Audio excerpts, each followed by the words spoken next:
जय हिंद दोस्तों। आज अपन पढ़ने जा रहे हैं प्रकाश विद्युत प्रभाव के बारे में। दोस्तों, प्रकाश विद्युत प्रभाव क्या है, इसका वर्णन कीजिए या इसके प्रेक्षण या परिणामों की व्याख्या कीजिए। ये प्रश्न आने वाला है आपके बोर्ड एग्जाम में, तो आपको ये बहुत बड़ा और अच्छा है, नंबर भी अच्छा देता है। आपको लिखना किस प्रकार से है, ये है आपके पास इसका प्रायोगिक व्यवस्था का नामांकित चित्र और ये इसके प्रेक्षण है। अगर आप इतना याद रख लें तो आप इसकी पूरी की पूरी व्याख्या कर सकते हैं। किस तरीके से, पहला तो आपको इसको ध्यान रखना है, प्रकाश विद्युत प्रभाव किसे कहते हैं।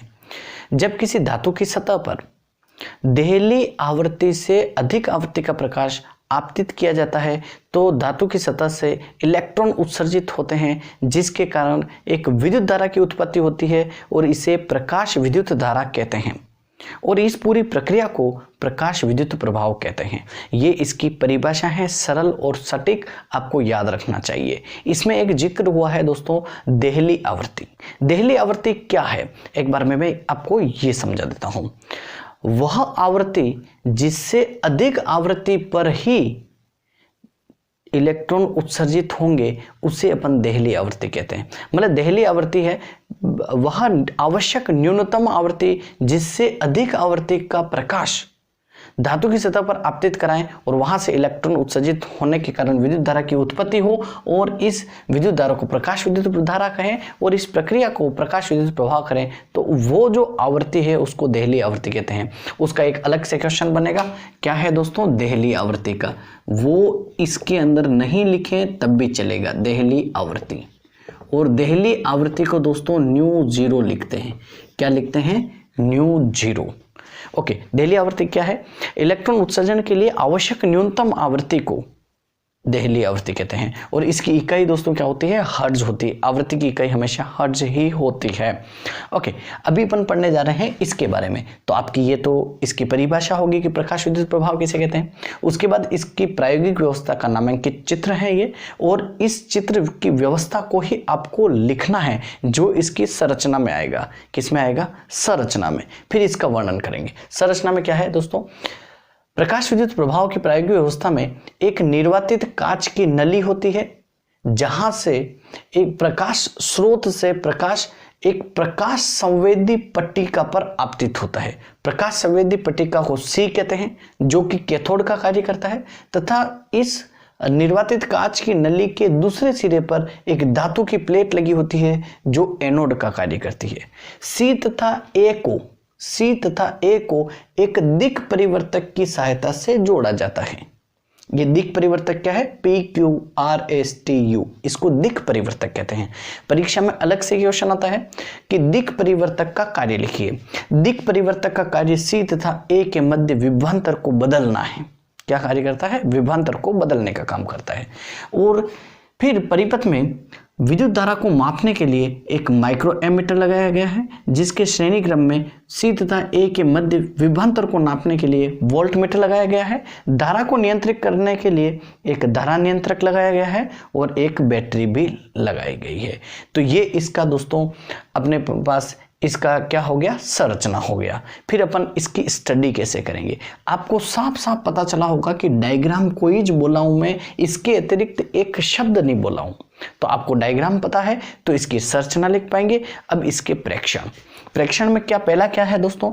आपतित प्रकाश की तीव्रता बदलकर। मतलब जब प्रकाश विद्युत प्रभाव का अपन अध्ययन कर रहे हैं तो उसके क्या क्या मुख्य बिंदु है वो है, तो आपतित प्रकाश की तीव्रता बदलने पर क्या हुआ प्रयोग में, फिर सी तथा ए के मध्य विभवांतर बदलने पर क्या हुआ, और तीसरा है आपतित प्रकाश की आवृत्ति बदलकर।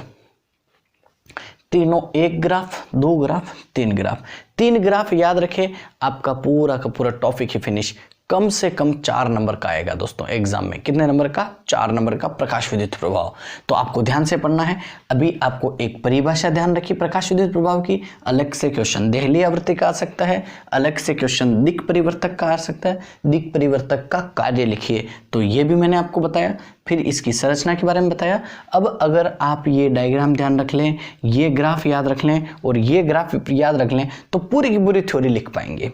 किस तरीके से, देखते हैं।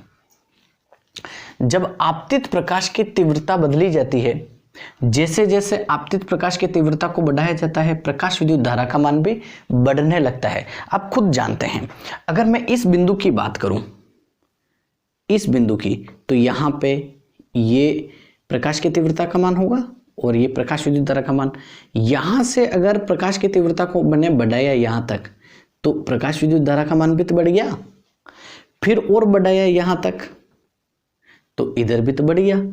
मतलब ये सीधी रेखा हमेशा किसी भी ग्राफ में आ जाए तो वो ये कहना चाहती है कि जैसे जैसे ये वाली वैल्यू बढ़ेगी वैसे वैसे ये वाली भी बढ़ेगी। अर्थात प्रकाश विद्युत धारा का मान जो होता है प्रकाश की तीव्रता के हमेशा समानुपाती होता है। इसको बॉक्स में लिख के बॉक्स बना देना है और ये फर्स्ट कंप्लीट हो जाता है। इतना आसान। थोड़ा सा और बड़ा करना है तो आप इस तरीके से सिस्टमेटिक लैंग्वेज बनाकर लिखें। फर्स्ट पॉइंट ये लिखें, फिर एरो बनाकर यहां से लिखने की कोशिश करेंगे। पहला ये बदल रहे हैं आपतित प्रकाश की तीव्रता, तो इन दोनों को नियत रखना है। तो लिखेंगे कैसे? C तथा A के मध्य विभवांतर तथा आपतित प्रकाश की तीव्रता, आपतित प्रकाश की आवृत्ति को नियत रखते हुए जब आपतित प्रकाश की तीव्रता को बढ़ाया जाता है तो प्रकाश विद्युत धारा का मान भी बढ़ने लगता है। अर्थात आपतित प्रकाश की तीव्रता समानुपात प्रकाश विद्युत धारा। फिर ग्राफ बनाना है। फिर उसके बाद दूसरा पॉइंट लिखना है, क्या? C तथा A के मध्य विभवांतर बदलकर। जब ये पॉइंट लिखेंगे तो इसको और इसको नियत रखेंगे, इसको नहीं बदलेंगे, तो अपन फर्स्ट लाइनेज ये लिखेंगे। क्या लिखेंगे मेरे दोस्तों? आपतित प्रकाश की तीव्रता तथा आपतित प्रकाश की आवृत्ति को नियत रखते हुए C तथा A के मध्य विभवांतर को यहां से बोल रहा हूं मैं, विभवांतर को बढ़ाया जाता है तो प्रकाश विद्युत धारा का मान भी बढ़ता है। जब जब सीधी रेखा होगी तब तब दोनों समानुपाती रूप से बढ़ेंगे, एक को बढ़ाएंगे तो दूसरा भी बढ़ेगा। तो मैंने क्या बोला? जब आपतित प्रकाश की तीव्रता तथा आवृत्ति को नियत रखते हुए विभवांतर का मान बढ़ाया जाता है तो प्रकाश विद्युत धारा का मान भी बढ़ता है बिंदु A से B तक। फिर इसके बाद जब विभवांतर का मान बढ़ाया जाता है पर फिर भी प्रकाश विद्युत धारा का मान नहीं बढ़ता, अर्थात संतृप्त हो जाता है। संतृप्त होने का मतलब क्या है? कैथोड से निकलने वाले सारे के सारे इलेक्ट्रॉन एनोड पर पहुंच जाते हैं। ये बात भी लिखना है। एक बार और बोल रहा हूं, जब आपतित प्रकाश की तीव्रता तथा आवृत्ति को नियत रखते हुए विभव का मान बढ़ाया जाता है तो प्रकाश विद्युत धारा का मान भी बढ़ने लगता है बिंदु A से B तक। फिर इसके बाद जब विभव का मान बढ़ाया जाता है तो भी प्रकाश विद्युत धारा का मान नहीं बढ़ता और संतृप्त हो जाता है, अर्थात C से निकलने वाले सारे इलेक्ट्रॉन एनोड पर पहुंच जाते हैं। फिर इसके बाद जब विभव का मान कम किया जाता है तो प्रकाश विद्युत धारा का मान भी कम होने लगता है। कम हो, बढ़ाया तो बढ़ गया, कम किया तो कम होने लगता है। फिर इसके बाद जब विभव को ऋणात्मक, अच्छा दोस्तों ये वाला पूरा एक्स अक्ष जो होता है ये इधर वाला धनात्मक होता है, इधर ऋणात्मक होता है। जब ऋणात्मक विभव लगाया जाता है, जब ऋणात्मक विभव लगा जाता है तो प्रकाश विद्युत धारा का मान तीव्रता से कम होता है और एक बिंदु ऐसा आता है जहां पर प्रकाश विद्युत धारा का मान शून्य हो जाता है। दोस्तों यहाँ y अक्ष पर कोई भी बिंदु हो तो x अक्ष की वैल्यू 0 होती है और x अक्ष पर कोई भी बिंदु हो तो y अक्ष वाली वैल्यू 0 होती है। ये आप ग्राफ से जानते हैं। तो यहाँ पर भी ये एक बिंदु ऐसा है जहां पर इस प्रकाश विद्युत धारा का मान शून्य हो जाता है। क्या है? वापस बोल रहा हूं, जब विभव को ऋणात्मक बनाया जाता है तो प्रकाश विद्युत धारा का मान तीव्रता से कम होता है और एक ऐसे ऋणात्मक विभव V0 पर प्रकाश विद्युत धारा का मान शून्य हो जाता है। इस ऋणात्मक विभव को निरोधी विभव कहते हैं दोस्तों। क्या कहते हैं? निरोधी विभव। निरोधी विभव का अलग परीक्षा में क्वेश्चन आएगा। निरोधी विभव, निरोधी विभव किसे कहते हैं दोस्तों? वह ऋणात्मक विभव जिस पर प्रकाश विद्युत धारा का मान शून्य हो जाए उसे निरोधी विभव कहते हैं। ओके, ठीक बात है। और ये कंप्लीट हो जाता है। फिर इसके बाद तीसरा पॉइंट, आपतित प्रकाश की तीव्रता तथा C तथा A के मध्य के विभवांतर को नियत रखते हुए जब आपतित प्रकाश की आवृत्ति को बदला जाता है, आवृत्ति कहां से बढ़ा रहे? देहली आवृत्ति से फिर बढ़ा रहे।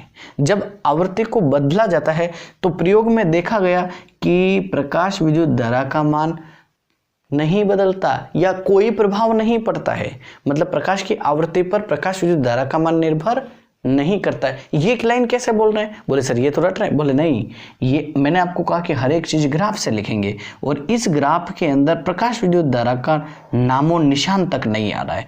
ये आवृत्ति है, आवृत्ति को बदला तो क्या बदल रहा है? निरोधी विभव बदल रहा है। तो सीधा सीधा उसमें है ही नहीं तो उसको नाम ही नहीं लेंगे, तो अपन लिखेंगे क्या लिख रहे हैं? आपतित प्रकाश की तीव्रता तथा सी तथा ए के मध्य के विभवांतर को नियत रखते हुए प्रकाश की आवृत्ति को बदला जाता है या परिवर्तित किया जाता है तो प्रकाश विद्युत धारा के मान पर कोई प्रभाव नहीं पड़ता। जबकि जैसे जैसे प्रकाश की आवृत्ति बढ़ाते हैं निरोधी विभव का मान बढ़ने लगता है, अर्थात प्रकाश की आवृत्ति समानुपात निरोधी विभव। और बॉक्स बंद कर देना है। बॉक्स बंद करने का मतलब समझे आप? यहाँ पर लिखना है, इस फिर ग्राफ बनाकर नीचे एक लाइन लिखनी है, प्रकाश की आवृत्ति समानुपात निरोधी विभव।